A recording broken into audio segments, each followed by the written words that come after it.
massive audiences. But unlike other sports that kept growing and adapting to today's world, snooker didn't quite follow the same path. And this has been noticed by some of the snooker's top players themselves, who are now saying it straight that snooker is dying. But how did a sport so rich in tradition and talent reach a point where its own icons are questioning its future?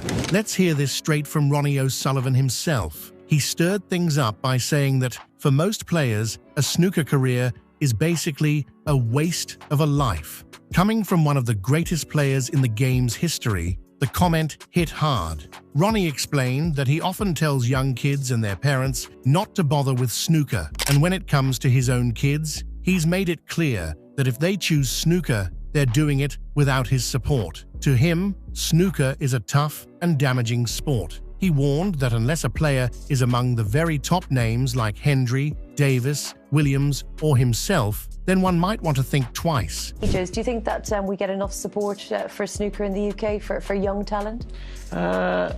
Obviously not, and I think that's down to the Snooker Association to fund that, to do that, to make facilities available.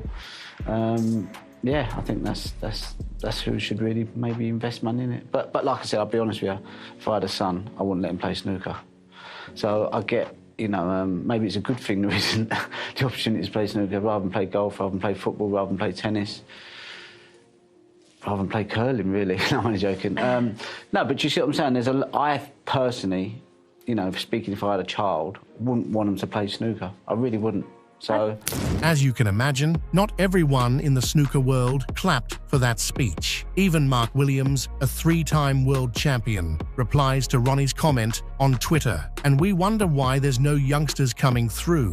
It's a fair point. For the players who haven't won world titles or headlined major tournaments, snooker still means everything. They may not all have trophies lining their shelves, but they're doing something they love. And for many, that's enough. Stephen Hallworth is one of them. He's 25, currently on his second stint as a professional and trying to make his way up the rankings. And unlike some, Stephen knows what life outside the snooker table looks like because he's living it. He even works in a bar to help cover his bills. When asked if he ever thinks about giving it up for a different job, he said no. Snooker might be tough, but to him, it's worth it. Some nights, after a long shift wiping down counters or mopping the bar floor, he often catches himself thinking how much he hates his job.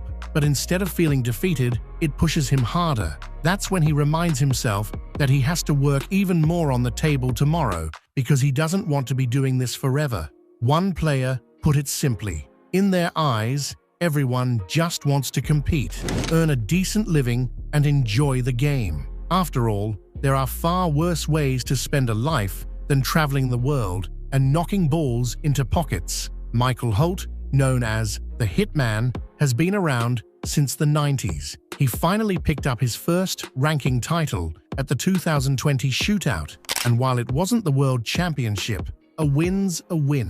For him, snooker has given more than just trophies. It gave him a lifestyle many would envy. He admitted his career didn't look like Ronnie's, but what did the game give him? It was more than enough. He's earned a living for over 20 years, and now, with 2 young kids, snooker allows him something rare in modern life: time. He doesn't have to leave home at 6:30 a.m. or miss all the little moments. For that, he's blessed. Of course, it's not all sunshine and trophy lifts. Snooker is a brutal sport if you're not in the mood to spend hours alone staring at a cue ball, wondering where it all went wrong. Players put in serious time and often deal with long, dry spells, but those sacrifices, most of them are willing to make them. Michael added that being a snooker player can be horrible sometimes. You lose, you feel stuck, and the game starts messing with your head. But that's just part of the deal. If you can't handle the tough bits, then maybe don't play, because you'll be setting yourself up for a whole lot of nothing. Then there's Fergal O'Brien. He's been on tour since 1991, which is so long that some of his opponents weren't even born when he turned pro. He's won 1 ranking title in all those years, and yet if you offered him any other career in the world, he says he'd still pick snooker. For Fergal, it's not about the number of trophies. Sure, there are dark days and bad matches, but a bad day in snooker still better than sitting in traffic on the way to a job you hate. That's the kind of perspective only 30 years in the game can buy you. It's not just the players who wouldn't trade snooker for anything else. Even the people not holding cues are all in. Monika Sukovska spends her weekdays managing projects like a proper adult, but when her holidays roll around, she heads straight for the snooker table, but not to play. Monika's a referee on the World Snooker Tour, and she wouldn't dream of spending her precious free time doing anything else. She prefers counting balls and watching professionals argue with themselves silently. Monika said discovering a place where people actually talk, watch, and breathe snooker like she does was eye-opening. She called it a strong connection, like a weird but wholesome little family reunion. Of course, not everyone in the snooker world keeps things that are sweet and sentimental. Back in 2020, the Rocket stirred things up by saying that he'd have to lose an arm and a leg to drop out of the top 50 because the younger generation just wasn't bringing the heat. He wasn't trying to be rude, but just wanted to light a fire. For him, being doubted was like rocket fuel. So, he figured, maybe if he threw out a spicy comment or two, someone out there would take it personally and train like a maniac. Ronnie's not losing sleep over it though. He said 10 people might think he's awful, but if the other 10 become better players because of his comments, then the job is done. He wouldn't have dared say something like that 15 years ago, but now he says he can get away with it. Yeah, I don't feel that old. I mean, I know my ages, but I feel young in my mind. I feel young when I'm round the table. I feel a lot younger round the table than I do when I'm playing these young players. They look old, the way they, you know, their brains are quite slow. So for me, I still feel like my brain's pretty quick around the snooker table, which is enough, you know. So yeah, they need to get their act together because I'm going blind. I've got a dodgy arm and bad knees.